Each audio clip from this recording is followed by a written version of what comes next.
I dag skal vi have lidt om økosystem. Vi skal lære, hvad et økosystem er, og hvad for nogle faktorer, der spiller ind, når vi taler om økosystem. Økosystemer, det er et afgrænset, lukket system, hvor der er et samspil imellem miljø og organismer.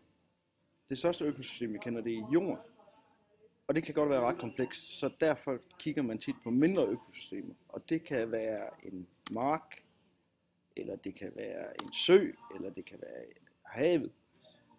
Det I selv skal lave senere hen, det er, at I skal kigge på, I skal lave et økosystem, I skal smide det ind i en flaske, og så skal I se, hvor længe I kan få det til at gro. Når vi taler om økosystemer, så er der faktorer, der influerer på, hvordan væksten er. Der er abiotiske faktorer, og det er ikke levende vækstfaktorer. Og det er sådan noget som lys, som kommer fra solen. Det er vand, som kommer med regnen, fra havet, fra søer. Det er temperaturen, som er afhængig af, hvor du er på jordkloden, hvad der er i nærheden. Bor du i nærheden af en vulkan? Er du helt oppe på Nordpolen, så kan det godt være ret svært at vokse sig stor og stærk, så bliver du til mos. Og så er det sådan noget som pH.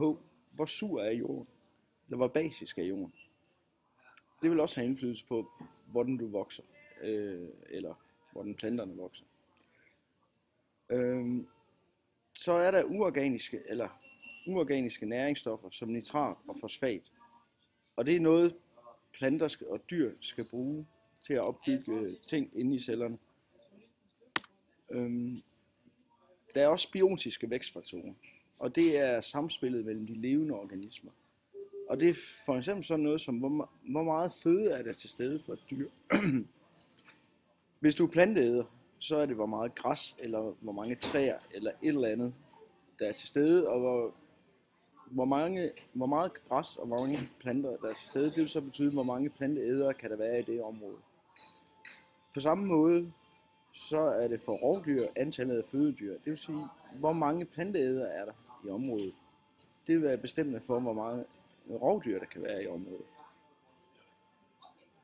Hvis vi så kigger på hele økosystemet på én gang, så kan vi se, at solenergien kommer ind.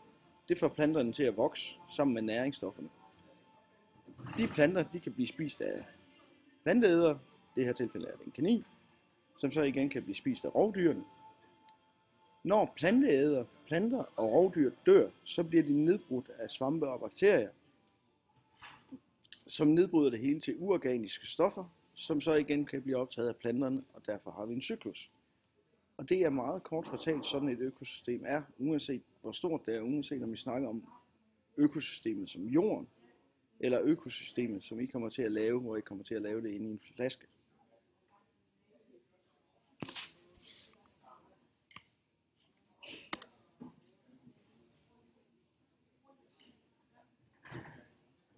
LP